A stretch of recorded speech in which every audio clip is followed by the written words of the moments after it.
Satnam, welcome. What I would like to do in this video for you today is to go over postures in the Kriya for the Instinctual Self, because there are a number of postures in that Kriya that might be pretty intense, and I want to make sure that you're paying attention to things that matter in the posture rather than getting hooked up to have to be there and then harm yourself. So these are ways that you can kind of begin to get a feel of how you can support your practice by finding the key points and the key elements of your postures, as opposed to focusing on the postures themselves. So let's get started. The first posture is a posture that's a modification of camel ride.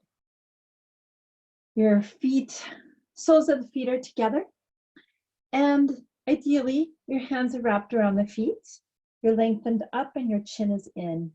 Those are the ideal basic points. Depending on where you are with your flexibility, you might need to have your feet a little bit forward and then grab your ankles so that you can still stay lifted up. I want to give you the example from the side so that you can see. So if I come into that basic posture, it's easy for me to not be able to necessarily come to a seated position and then just kind of like be stretching and putting a lot of pressure on my back. So remember, we always want to be rooted into our sit bones, sitting nice and tall with the chin in, applying neck lock. So if I adjust, whatever it is that I do, this is the movement that I'm looking for, that I'm really pressing the navel forward and back and feeling the pelvis rocking forward and back. So whether it's in this position or whether it's in a modified position, just allow yourself to really feel that the action is not going to be a huge action. Typically in this posture, your head wants to rise up and down because you're not applying neck lock. When you apply neck lock, which is a gentle tuck, just keeping that chin at a right angle to the body, your body may not move as deeply, and that's okay, because remember, what we're looking for is moving energy. So we're liberating energy from the lower centers of the spine, and that's really what we're looking for here. So that's the first pose. Now the second pose is a sequence of movements, coordinating breath with movement, between Cobra Pose and platform or plank. So there's a series of movements here that are pointers that I want to offer you. I'm going to show you the ideal first, and then we'll walk through some ways to approach this posture that might be more beneficial in your body system. I'm going to actually angle myself a little bit different so that you can see the full body posture. So ideally you begin in Cobra Pose, and I'm going to go through some basics after I show you, but the ideal is that you inhale up, the body is in one line from the top of the head to the feet, which are on the tops of the feet, not on your toes, but on the tops of your feet. Okay, and then exhale as you bring the hips down to come into Cobra. So you're inhaling and exhaling. So this is a very strong navel practice and lower back strengthener. So a couple of pointers here is that some of you might have issues with your wrists and can't put that much pressure on your wrists. So a modification of this that can help support you until you build the capacity, or just to protect the fact that you can't put weight on your wrist, is to interlace your fingers. Now, you were built to hold the weight of your body in a certain way. Many people will do this to do Cobra, and this actually can injure you. So you really want to be able to bring those elbows in, because you were designed to keep the line of the shoulder, elbow, and hand in the same place so that you have power to actually come into the posture. So my hands are literally like where they need to be to anchor in so that I can press through the hands into the floor. This is a way of rooting. And I'm holding my body in a way that it's positioned and created to hold the weight, as opposed to this way, which will injure my elbows because I was not designed to hold weight that way. So the same is true with the modification that I want to invite you to explore. So if you interlace your fingers, you create a nice structure that really helps you bring stability into the system, but it doesn't strain your shoulders or your elbows. So what you're going to do is you come into your nice Cobra Pose, chin in as opposed to back, and then crunching the neck, right? So you're lengthened by rooting through the pelvis and lengthening up to the top of the head so that you're pressing down to lift up, which is Kundalini yoga. We're always learning that everything that we want to expand needs to come from deep grounding. That's why rooting is so important in our practice. So we come into Cobra and we come into platform, and I just want to show you what it looks like. So again, the conditions are that you want to keep your body in one line, right? So this is a pretty powerful movement, and just give yourself permission to grow from that place. But you'll be able to handle the movement without bringing injury to your wrists. Now, another thing that might be supportive as you're developing the navel strength in these front platform poses, which are pretty intense, is that you might need to adjust by bringing your knees to support you, because you might just lack the strength. This is a very powerful posture. So you can still do that and engage your core, which is what you want to do to be able to develop the next stage. There's a couple of pointers here that I have for you in terms of platform. You want to keep your heels together and your legs strong, because that way the legs can hold themselves and you don't need to hold them for you. Your navel is engaged, and you're really, what does it look like not to have an engaged navel? Let's explore that, right? So remember that your hands, ideally, if you're going all the way up, if your body does help you, is that they're like right under the shoulders, right? You want to keep your elbows bent because you want to keep those hips on the mat. Your feet are as close together as possible. So this becomes one unit of movement that is really supporting itself. Now, if I were to disengage my navel, it would kind of look like this. It's really hard, and I will feel it in my lower back. Your legs are powerful so that they can hold with the navel. So just explore that. Explore the feeling of what it feels like to support your posture through those pointers. Okay? Now, the next movement is Crow Pose. And Crow Pose can be challenging if you have any knee injuries or anything. You know, just always take care of yourself. Remember, pain-free range of motion gives you more than pain. We want to keep our body in a way that is, your practice is always to find the middle point. You want to extend and expand without overdoing, and you want to show up so that you're not slacking and lazy in your posture. And that is the posture of life itself. So in our Crow Pose, ideally, your feet are completely flat on the floor and your knees are bent. So this can be, they're about, generally for me, it's about hip width apart. Your body might be different, so give permission for you to explore what that looks like for you. Your toes ideally are pointing forward. Again, that's the ideal. Explore your body. So there's a couple of things in this posture that might help you. If this is too much of a bend, you can put folded up blanket or a pillow underneath, and that will elevate your heels and bring a little bit more stability to the posture for you.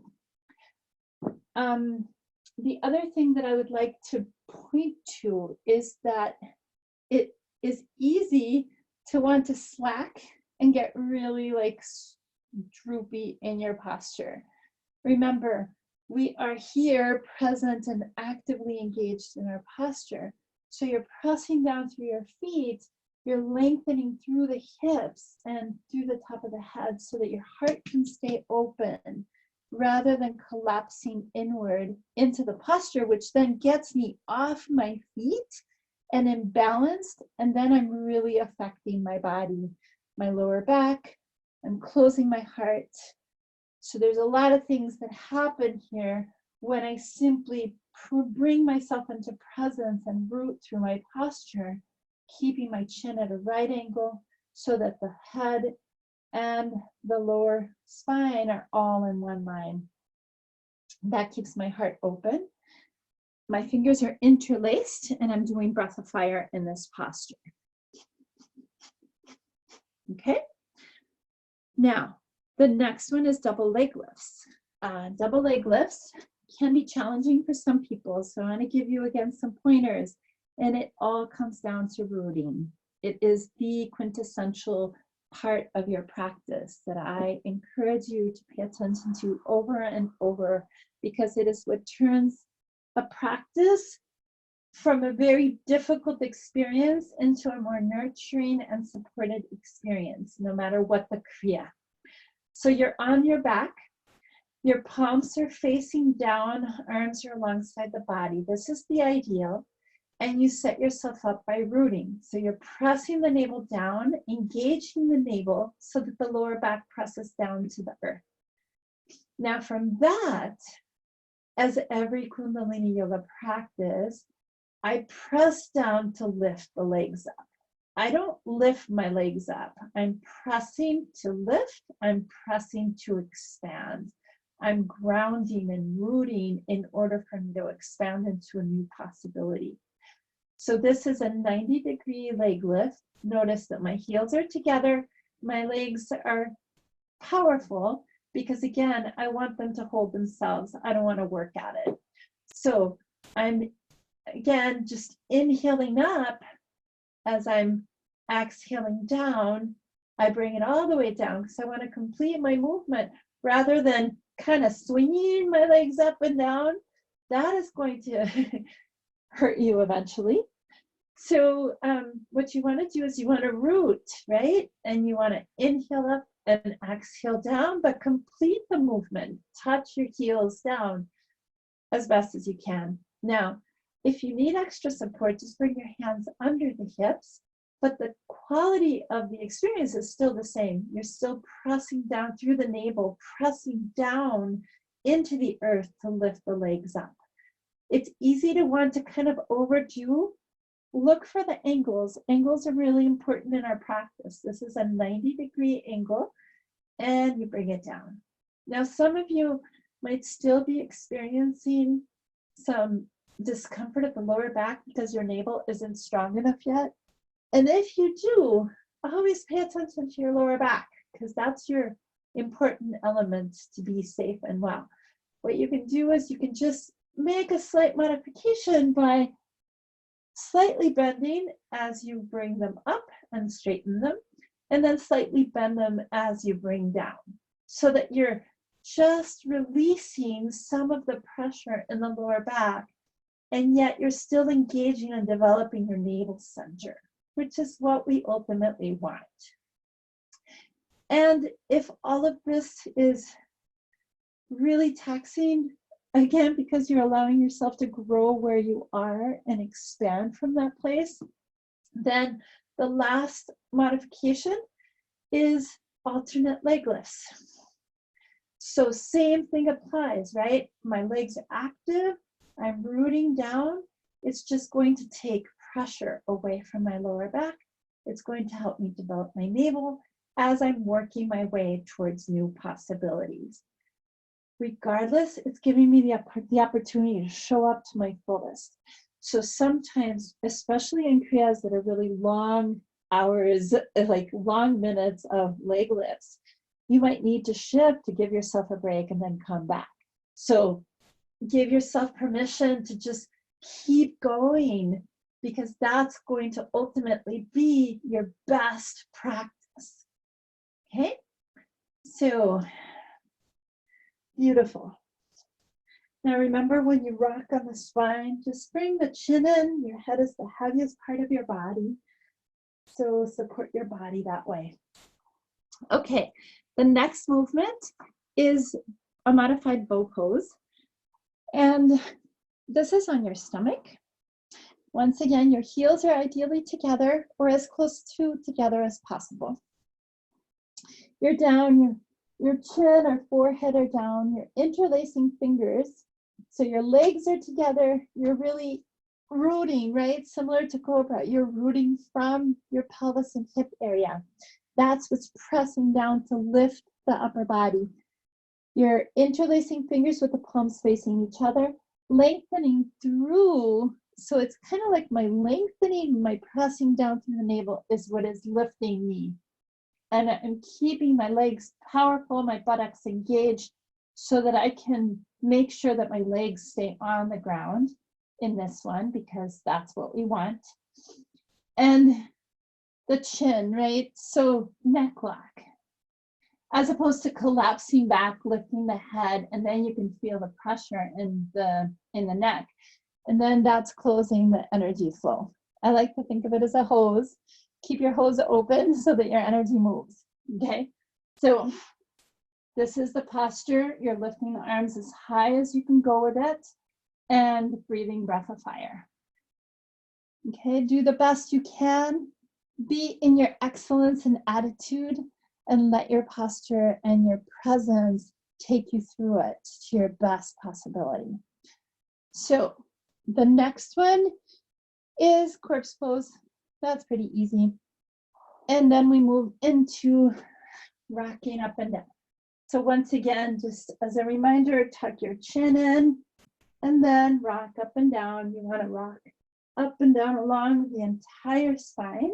So if you notice, keeping the chin in keeps your head in, and it makes it easier, as opposed to kind of like letting your head drop back and then bring it. Your head is really heavy. Don't hurt your neck. Use your weight to support the movement. Now the final ones are inverted poses. Well, almost final ones. The next two are inverted poses. So what I want to do is similar to the previous. I want to show you the ideal, and then we'll walk through some pointers. So ideally, you're going to be in shoulder stand first, and then plow pose. So your legs are extended, your arms are along the body. You inhale as you swing your legs up, lifting the body up, and bringing the body up into shoulder stand. So a couple of things here. Shoulder stand, the weight is on my shoulders as opposed to my neck. Very important. My heels are together, my legs are actively engaged, my navel is engaged.